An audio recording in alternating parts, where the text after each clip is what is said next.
Oh, there we go. Oh, you got hammered again, didn't you? This week on Kentucky Afield, Wave 3 anchor John Boel does much more than report the nightly news. One of his many hobbies? There we go. Oh, that sounds like a good fish. Catching walleye after walleye from the Green River. Next, we're on the water, but we're not fishing. We're trying to gig frogs from a kayak. One right underneath the walkway. Then, we'll join biologists in eastern Kentucky to learn about the benefits of fire. It's all next on Kentucky Afield. Such a pretty fish. Beautiful. This pond is plumb loaded with frogs. They're everywhere in here.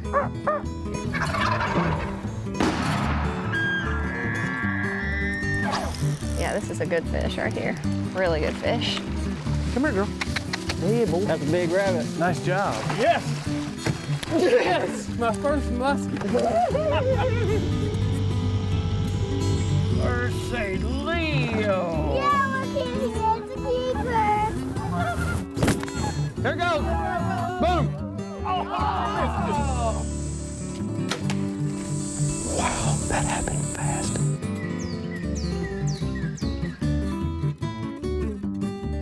Hello, and welcome to Kentucky Afield. I'm your host, Chad Miles. Join us as we journey the Commonwealth in search of outdoor adventure. Walleye is a fish species that I get asked quite often where and how to catch them. Recently, we went out with a TV personality out of Louisville to find out how he catches walleye from the bank. Well, it's very rare for me to be sitting on the banks of a river at 1 o'clock in the morning waiting to go fishing. But this is a kind of a special day. I actually have a gentleman coming with me today to fish the Green River because he has a ton of experience here. And it's Wave 3 anchor John Boel. Now, John, he fishes a lot, but he has the 11 o'clock news. Doesn't get off till 11:30. That's in Louisville, so by the time we get here, get geared up and ready to go, this is gonna be fishing right in the middle of the night. I'm really looking forward to it, and I know this is one of his favorite ways to fish. I have a feeling tonight we're gonna have a good time. You've been in Kentucky for how many years now? Since late '88.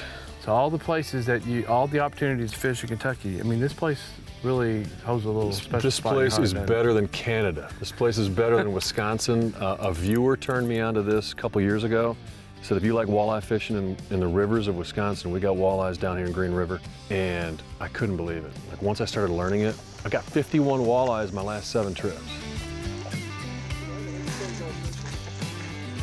My dad came to me when I was a kid. I was so busy doing everything, hunting, fishing, sports, and he comes to me one day and he says, you got a lot of stuff going on. You need to like pare it down, pick something.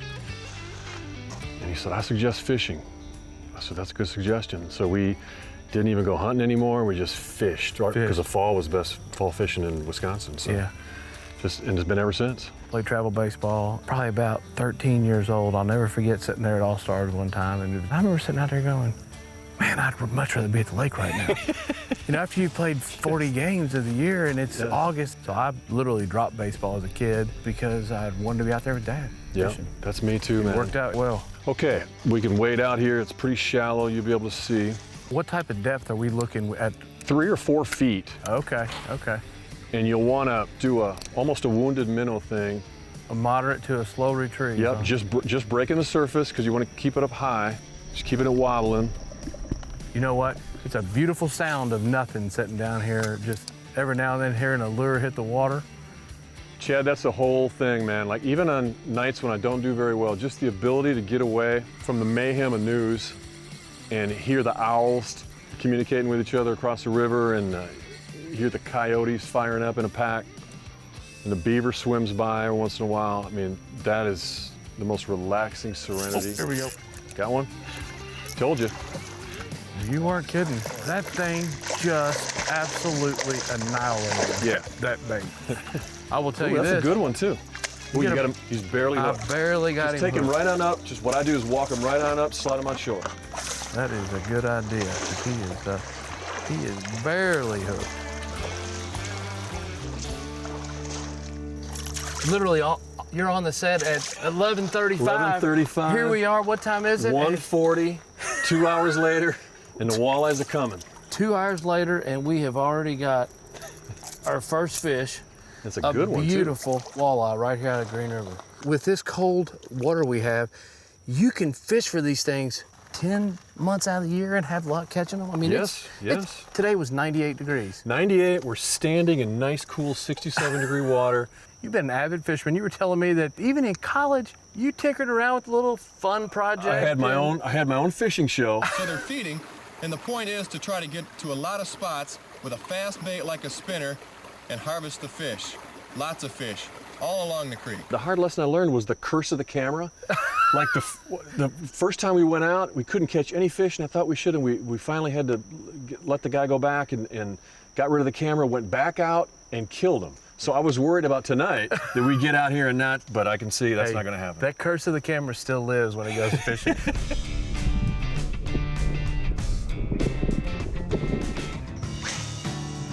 John, interestingly enough, people see you on the news all the time, and they've kind of adopted you as our local Kentuckian, but you're actually originally from Wisconsin. Yeah, I'm from Wisconsin. I went to college in Wisconsin. I came down here 30-some years ago. The first thing I fell in love with was the striped bass fishing on Lake Cumberland. Oh, yeah. Night fishing on Cumberland in May. There we go. Got him. Oh, gosh. Did he come off? Yep. Did he break you off? Or Nope. Lake Cumberland, May. Alewife spawn, pitch black night, fishing topwater baits. And the wildest thing is when I've been up in some of those creeks and some of those coves, when they came up and it sounded like a public swimming pool. Like kids jumping in like dozens at a time. They were going so crazy. There we go. All right, here we go. Oh, that sounds like a good fish. I don't know. I don't feel like I got a good hook set on him either. That's definitely what we're looking for. That's a walleye. Oh, yeah. Not as big as yours, but kind of typical. That's a good looking fish right there. I was just about to suggest we move because now we're running out of the good territory, but it shows you what I was saying earlier. You just kind of learn each time you go. You probably casted right over top of this fish 2, 3, 4 times. Yeah. You got to have the patience. Right. On these fish, they have to be over 14 inches, and we're allowed 6. But y'all know you say you normally I wouldn't know that because I always release them. Now, it's funny, I had a 5-pounder I caught in the middle of the day I was telling you about on a stringer just to show my wife when she came back down. Game warden came down, said, how you doing? I said, I got one. He went down to check it, and he looked and he said, okay, that's the biggest one I've seen in a while.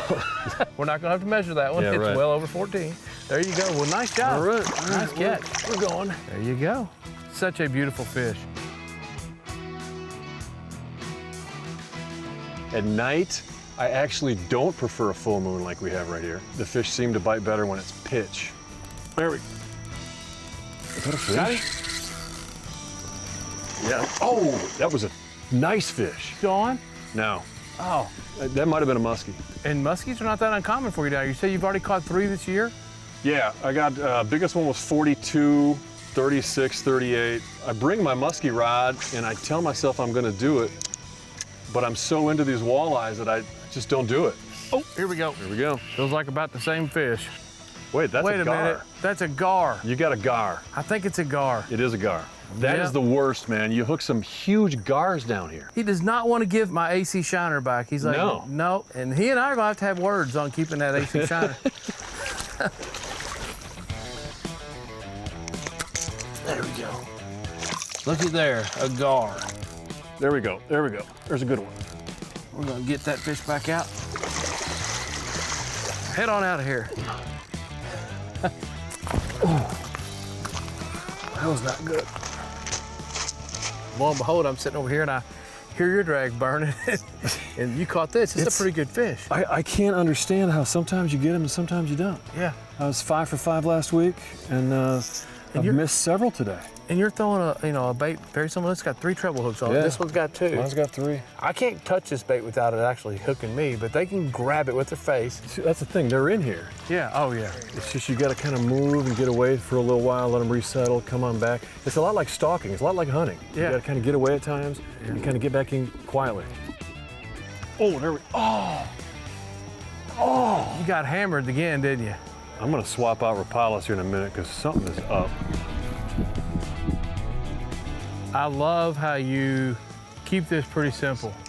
You know exactly where you're going based on the amount of water flow. And you brought a thing of tackle. I mean, what do you got? 15 lures in there total or less? Maybe. And that's even counting stuff I know I won't use, some twisters, because I'm not going to stay daytime today. You keep it simple. You know what works for you. I think that's very smart. It's a lot of trial and error.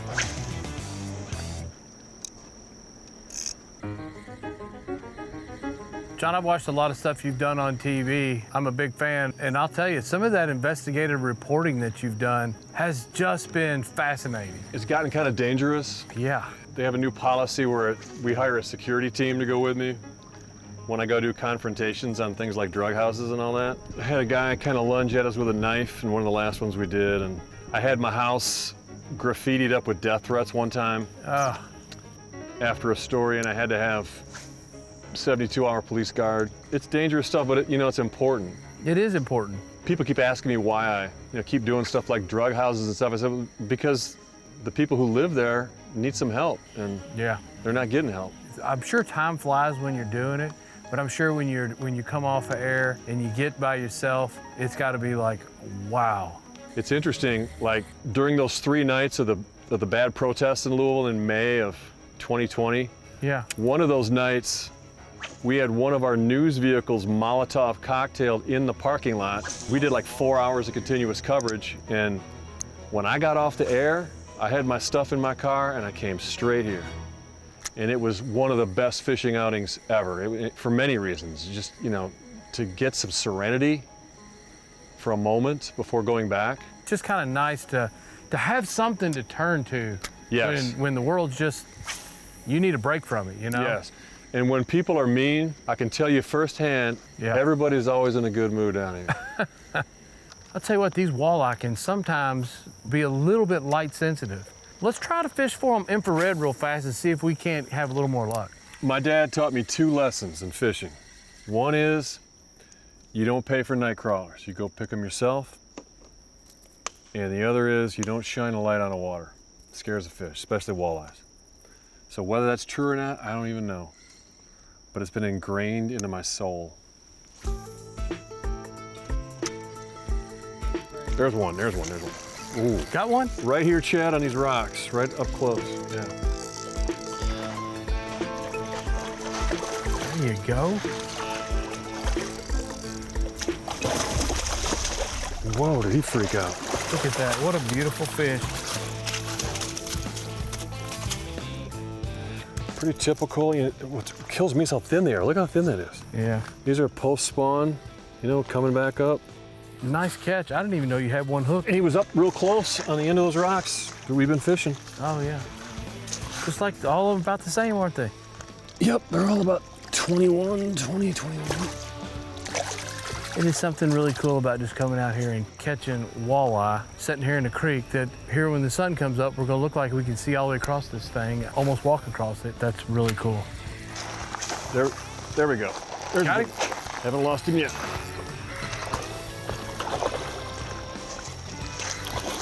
Another beautiful fish. Yeah, another good one. So you have changed lures, but it's exactly the same bait, isn't it? Same bait, just hoping for sharper hooks. We don't really seem to have a pattern here. They're up shallow, they're down here a little bit deeper. Oh, yeah. They've got really, really sharp teeth. When they pinch their face closed down there on the bottom, man, they are like an arrow. They cut right through the current.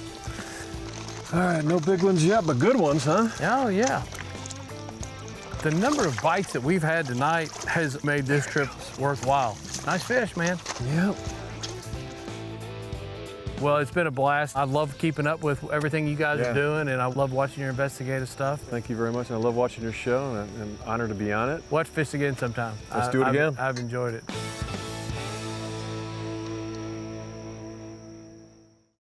There are a million different ways to try to catch a frog, but trying to gig them from a kayak was an experience that was completely new to me. Sitting out here, waiting for it to get dark. The anticipation is getting pretty serious, huh? It is, it is. So what are we doing tonight? We are frogging in Beaver Lake tonight. We are here at Beaver Lake. Now this is a state-owned lake. And I don't know how big Beaver Lake is, probably 100 acres or so. Hey, yeah, it's around 150, something Okay, like that, 150 acres. And the best way to access this lake is by kayak, right? I think so. Now, Yeah. there's a couple other ways you can get around this lake because the Department of Fish and Wildlife, like many of the state-owned lakes, has a buffer. So you need to check your local rules and regulations. But here, getting in a kayak and moving around and navigating it with a gig pole is probably the way to go. I think it's ideal. And one of the other things, like you're talking about it being thick, you're respecting people's property and not climbing over everything. Yeah. You can slide right up and pick up the frogs. It's a lot of fun. Yeah, I tell you what, so I have frog gigged hundreds of times. I mean, when I was a kid, it was anywhere I could walk to potentially get a frog. That's what I was in for that, right? Absolutely. Never from a kayak. This is new to me. So I don't know why I've never went with a kayak, but a lake this size where you can kind of get in and navigate the lake, it's tailor-made for a kayak. It's perfect for it. It really is. It's almost kind of lazy. You're not walking through the tall grass, getting ticks on you and fighting willow bushes. I really enjoy it. I think you're gonna like it. I'm excited that you reached out to us and said, hey Thank you. man, I got an opportunity, let's go give it a try. The frogs are here, aren't they? Oh, they are. Absolutely. We've already heard them. Yeah, they're right over here right now. Yep. Yeah. I tell you what, let's get on the water and kind of get out of the way a little bit where we can hear and see if we can't start finding something. Let's do it. All right, let me help you get your kayak All right. and you can help me, we'll get rolling. All right, thank you.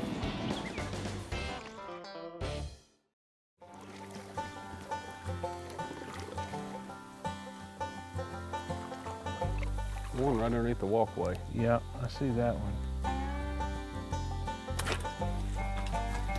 Oh, yes. We got one.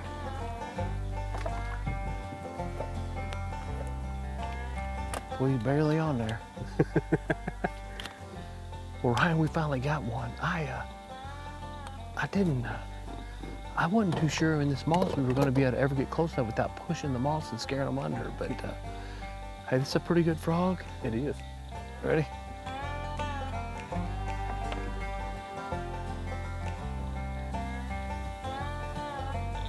Man, the bugs are out, that's for sure. Yeah, absolutely. Oh, there's one.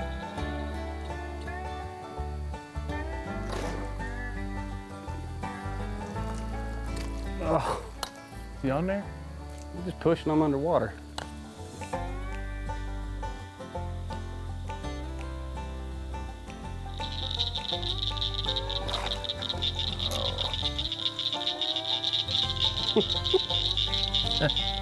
I'm acting like a rookie.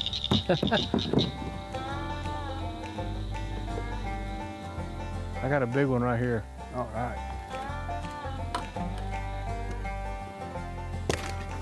Oh my goodness, that's impressive. Man, I about threw myself out of the kayak. Oh man. You had a good jab on him. Oh, there's a big bullfrog right there. That raccoon would eat that bullfrog given the chance.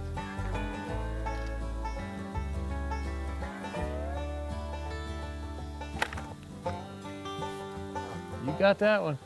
Finally. Nice job. I'm sorry, Mr. Raccoon, but that one was mine. You see him? Yeah, I seen.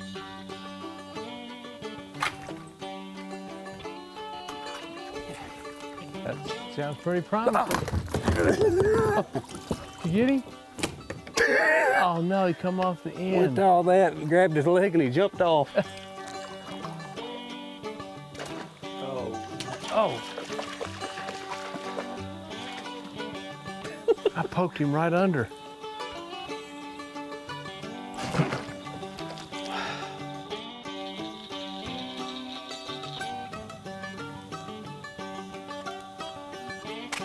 Nice. Got one.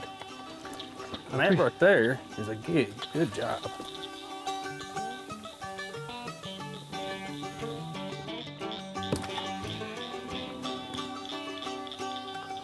What do you know? What a, my goodness. Nice shot. Oh man, we'll take it.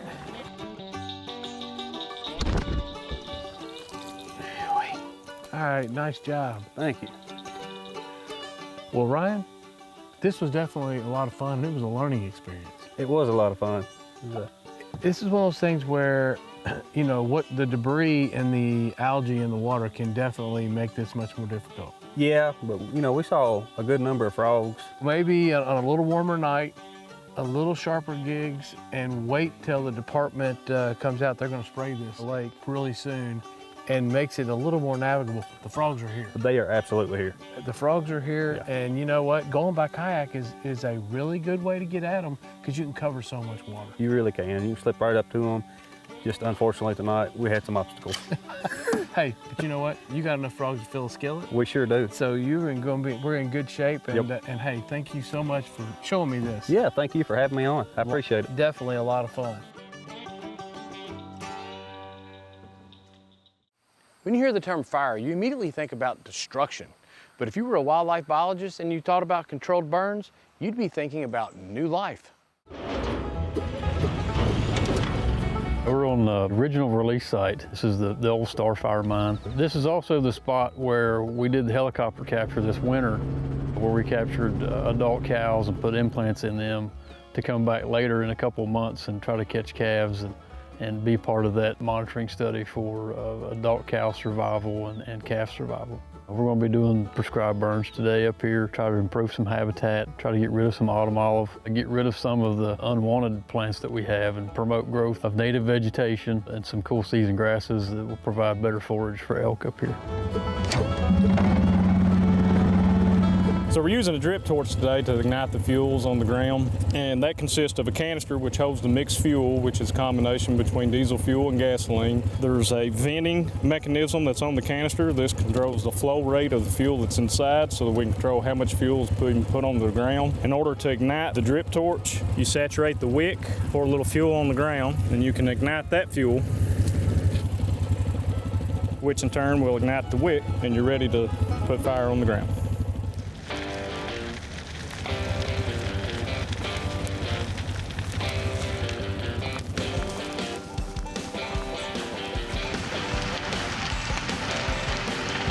So this is one unit of 4 that we're going to get to today. This is our largest unit of 200 acres. And what we're actually doing here right now is we're getting a lot of black. We're kind of on a downwind side of things. So we'll make sure we're going to get a lot of black before we send our head fire up to this side of the unit.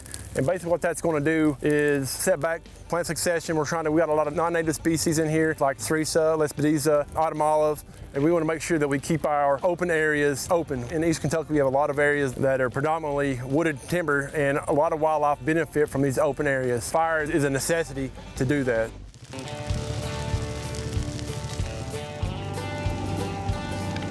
Each of our rigs have a drip torch, fuel for the drip torch. We've got 2 hand tools. Usually we've got a swatter and a fire rake. Each of the rigs we have 25 to 50 gallons of water in it.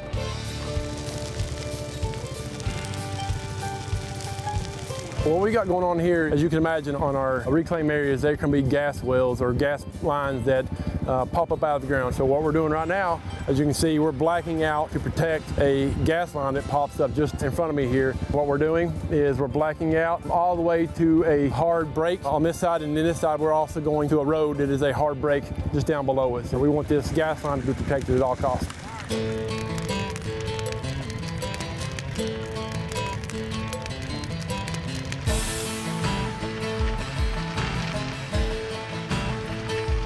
As you can see behind me, what we're trying to do is knock the autumn olive back. We've had a lot of autumn olive starting to come in. It is an invasive species, and the seed source is hard to get rid of. So 2 of the things we're trying to do this spring is have a prescribed fire in order to kill what's above ground on the autumn olive, and then they may end up having to come back later as it starts to resprout and do something chemically or mechanically. This is our last unit for today. What you saw John doing, spraying along the line, we're just laying a wet line just to kind of help us make sure we keep the fire where it's supposed to be. We've been really happy with what we've accomplished so far today, and we're excited to see how the elk respond to habitat management we've done here and promote some better forage for our animals.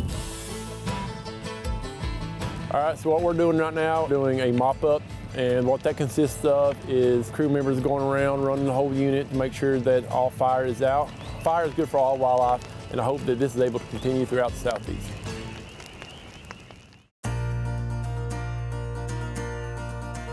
Now let's check in and see who else has been out having fun in this week's Ones That Didn't Get Away. Here we have 10-year-old Liam Dwindles and his grandpa who really know how to spend a warm summer day. That's smallmouth fishing in a stream. Nice job. Check out the size of this bluegill that was caught by 7-year-old Scarlett Reeman at her uncle's farm pond in Boone County. Nice job. Here we have Alex O'Driscoll with his first turkey. This turkey was taken on his grandpa's farm in Harrison County. Congratulations. Are you planning a family vacation to get outdoors this summer, but you're a little concerned about the gas prices? Well, Kentucky has plenty of places right here. With public lands and many state parks, you can get your family outdoors close to home. And remember, hunting and fishing on private property is a privilege. Always ask permission and thank the landowner.